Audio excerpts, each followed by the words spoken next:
एक नवीन चेहरा, मुख्यमंत्र्यांनी निर्णय घेतलेला नवीन चेहरा आणि महाराष्ट्रामध्ये महायुतीचं सरकार आपलं आलं पाहिजे या अनुषंगाने लोकांमध्ये प्रचंड बदल व्हावा अशी भूमिका आहे. शिंदे साहेबांनी आणि महायुती सरकारने गेल्या 2-2.5 वर्षाची केलेली कामगिरी आज सामान्य आमच्या लाडक्या बहिणीला 7,500 रुपये दिवाळीच्या आज मिळाले की नाही? 7,500 रुपये रोख रक्कम. दुसरी आश्वासनं द्यायची, ती आश्वासन हवेतच निवडणुकीमध्ये निघून जायची. पण शिंदे साहेबांच्या या सरकारमध्ये आज आमच्या लाडक्या बहिणीची थोडी कदर केलेली आहे आणि गरीब बहिणीला, माझ्या गरीब बहिणीला दिवाळीमध्ये ओवाळणी आज प्रत्यक्ष मिळालेली आहे. ही आनंदाची आणि समाधानाची बाब आहे. गरिबांनी दिवाळी कधी पाहिली नाही. गरिबाला पण दिवाळी फक्त ऐकायला मिळायची, प्रत्यक्षात घर आपल्या सुख समाधान आणि त्यातून भविष्याला वर्षाला 18,000 रुपये माझ्या लाडक्या बहिणीच्या आज अकाउंटमध्ये जमा होणार आहे. मुख्यमंत्र्यांनी सांगितलं महायुती सरकार माझं निवडून आला, मी 1500च्या ऐवजी 2100 रुपये केल्याशिवाय राहणार नाही. शेतकऱ्यांना 7.5 हॉर्स पॉवर पर्यंत आज बिल लागतं का? 0 बिल येते. सरकार पैसे आपल्या शेतकऱ्याचं भरू लागलं आहे.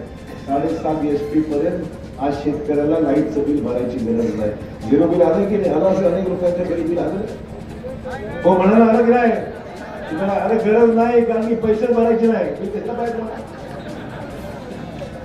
नाही तयारच आहे. झालं ते बोला मित्र. बिल नाही म्हणजे पैसे भरायचे नाही म्हणून बिल आलं नाही. आज अनेक योजना सरकारने जाहीर केल्या. पिकाच्या आधारभूत किंमत मिनिमम सपोर्ट प्राइस जाहीर केली, ती जाहीरच केली नाही. तर बाजारामध्ये जर किमती पडल्या पीक मालाच्या तर सरकारने खरेदी केंद्र सुरू केलेले आहेत. अनेक ठिकाणी आपल्या ठिकाणी सुरू केलं असेल, तू करायला लावू बाबा, चिंता करू नका. परंतु भावांतर योजनाही जाहीर केली.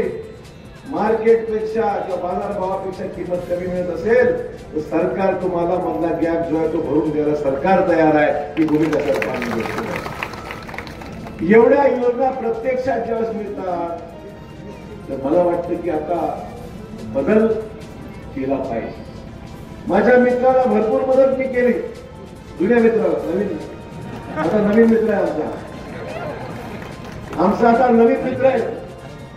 सुभाषराव आहे जुने मित्र. कुठे जरी गेले तर एका ठिकाणी यावंच लागतं.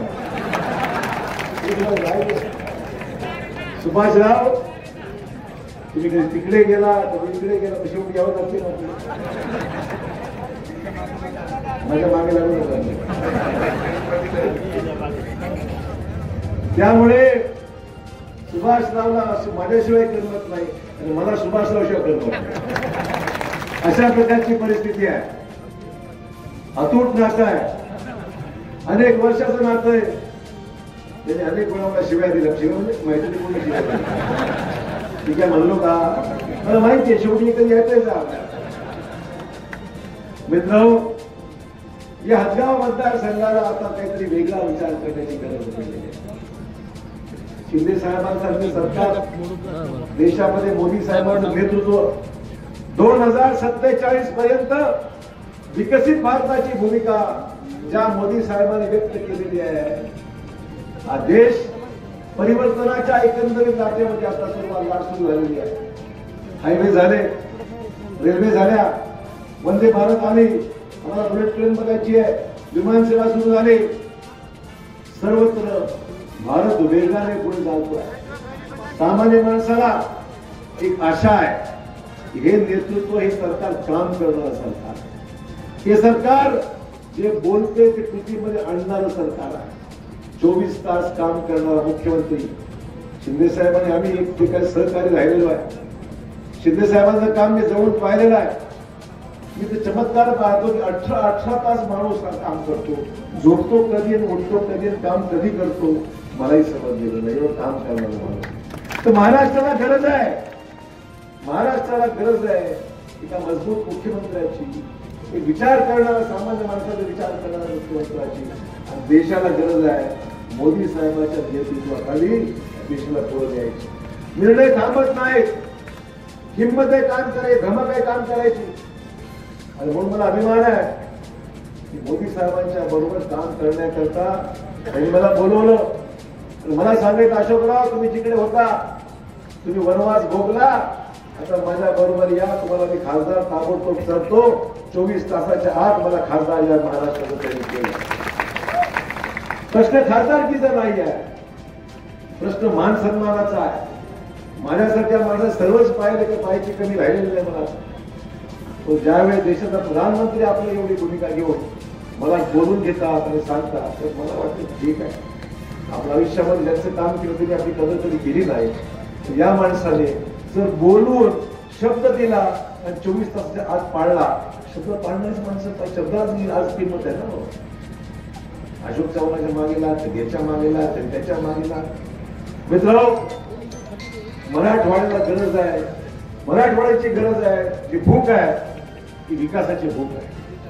मराठवाड्यात आयुष्य आपण सर्वजण एकेकाळी निजामाच्या राजवटीत होतो. आपल्या मुक्ती संग्रामामध्ये ज्या स्वातंत्र्य सैनिकांनी या परिसरात भाग घेतला आणि आम्हाला दिवस असं पाहायला मिळतोय की देशाच्या स्वातंत्र्य सैनिकांनी त्यांनी मुक्ती संग्रामामध्ये भाग घेतला आणि आम्हाला हा चांगला दिवस आजचा पाहायला मिळतोय, जो आज आपण देश एका वर्षानंतर आमचा मराठवाडा स्वतंत्र झाला, महाराष्ट्रात विलीन झाला. आणि त्यामुळे सगळे जुने दिवस याकडे उल्लेख करतोय. एक इतिहास आम्हाला आहे, एक पार्श्वभूमी आहे, ज्या पार्श्वभूमीवर आम्ही कष्टाने हा स्वातंत्र्य घेतला. मुक्ती संग्रामामध्ये अनेकांनी आपली प्राणांची आहुती दिली. त्या मुक्ती संग्रामामध्ये असलेला हा सगळा परिसर आपण सर्वांना आगामी काळामध्ये बाबूरावने मागच्या चांगली मतं घेतली. बाबूराव मागच्या विधानसभेला बाबूरावनी चांगली मतं घेतली होती. आता पण एवढा दणका जोरात मारा हदगावल्यानो की त्यावेळेस दुसरं पदी उभं राहू शकणार नाही. आणि बाबूराव प्रचंड बहुमताने त्या ठिकाणी विजय होऊन याच ठिकाणी स्वागताला मला बोलते, विसरून जावं मला परत निवडून आल्यावर. सुभाषराव तुम्ही अध्यक्ष व्हा, मी प्रमुख पाहुणे होतो.